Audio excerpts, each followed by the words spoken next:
Assalamualaikum warahmatullahi wabarakatuh. Alhamdulillahi hamdas syakirin wa asyhadu an la ilaha illallah wahdahu la syarikalah lahul awwaluna wal akhirun wa asyhadu anna Muhammadan abduhu wa rasuluhu khatamul anbiya'i wal mursalin. Allahumma salli ala Muhammad sallallahu alaihi wa ala alihi ajma'in wa sallama tasliman katsira, amma ba'd. Pemirsa rahimakumullah, pada kesempatan ini kami akan menyampaikan tentang keutamaan ilmu. Belajar atau menuntut ilmu adalah wajib bagi tiap orang laki-laki maupun perempuan. Maka dari itu marilah kader-kader bangsa, anak-anak muda, kita semangat untuk mencari ilmu, kita semangat untuk menimba ilmu. Karena Rasulullah SAW bersabda, "Thalabul ilmi fardhatun ala kulli muslimin wal muslimat." Artinya, menuntut ilmu itu fardu, wajib bagi setiap muslim, laki-laki dan wanita. Ada beberapa keutamaan ilmu, yaitu yang pertama, Allah dan penduduk langit mencintai orang yang belajar. Yang kedua, penghuni daratan atau isi lautan meminta ampun baginya. Yang ketiga, bagi setan lebih sulit menggoda seorang yang berilmu daripada 1000 orang yang ahli ibadah. Yang keempat, 2 rakaat yang dilakukan oleh orang yang berilmu itu lebih utama, lebih baik daripada 70 rakaat yang dilakukan oleh orang yang tiada berilmu.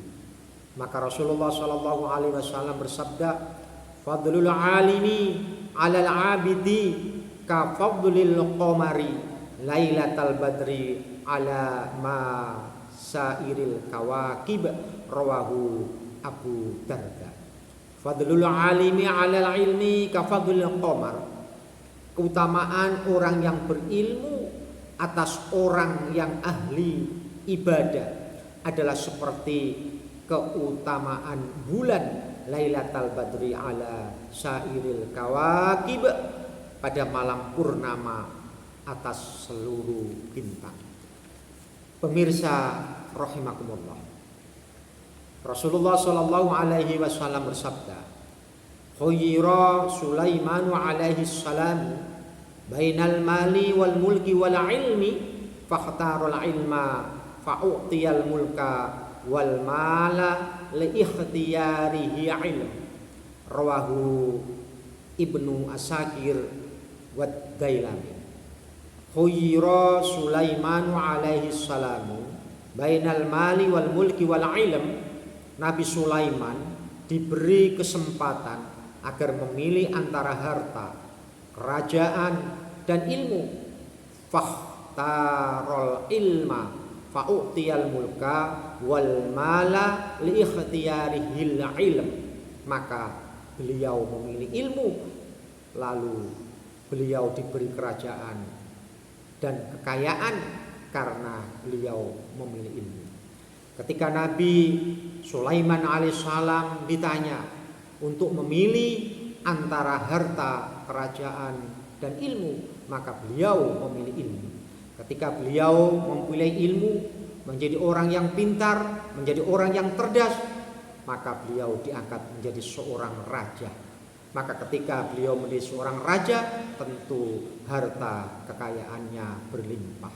Maka beliau Nabi Sulaiman alaihissalam meraih tiga-tiganya, yaitu meraih harta yang berlimpah-limpah, menjadi seorang raja, dan tentu beliau memiliki ilmu.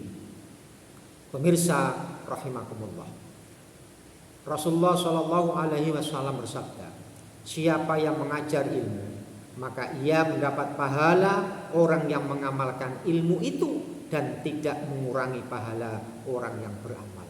Ketika seorang guru mengajarkan ilmunya kepada muridnya. Lalu seorang murid ini setelah dewasa memberikan ilmunya kepada santrinya juga mendapatkan ilmu. Maka guru yang sudah meninggal setahun yang lalu, beliau juga mendapatkan ilmu saat ilmunya diberikan kepada muridnya dan muridnya menyampaikan kepada santrinya. Maka pahala ini akan mengalir dan mengalir walaupun ribuan tahun seorang guru ini meninggal dunia. Pemirsa rahimakumullah, Rasulullah Shallallahu Alaihi Wasallam bersabda, "Idza mata ibnu Adam, in qata'a amaluhu illa min salas, shadaqatin jariyatin, aw waladin sholihin yad'u lahu, aw ilmin yuntafa'u bihi." Idza mata ibnu Adam, in qata'a amaluhu illa min salas. Apabila anak Adam atau manusia meninggal, maka putuslah amalnya kecuali 3 hal.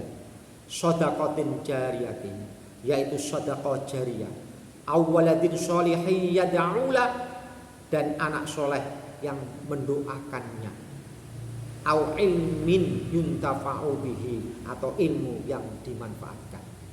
Maka ketika kita ini sudah meninggal, maka semua amal ibadah kita ini dihapus oleh Allah kecuali 3 hal.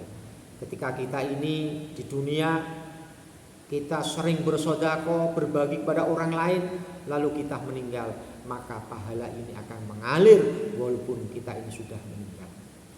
Begitu pula ketika anak soleh yang mau mendoakan kepada ibu bapaknya yang masih hidup maupun yang sudah meninggal, maka ketika anak ini mendoakan kepada orang tuanya yang sudah meninggal, maka doa ini akan sampai kepada orang tuanya walaupun orang tuanya ini sudah meninggal. Begitu pula seorang guru yang menyampaikan ilmunya kepada muridnya dan seorang guru ini meninggal dunia, maka pahala akan mengalir terus walaupun seorang guru ini sudah meninggal.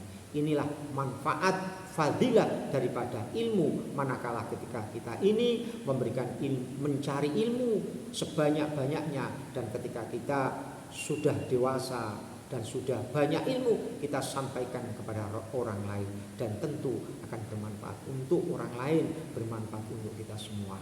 Mudah-mudahan apa yang sampaikan ini bermanfaat. Billahi taufiq wal hidayah. Wassalamualaikum warahmatullahi wabarakatuh.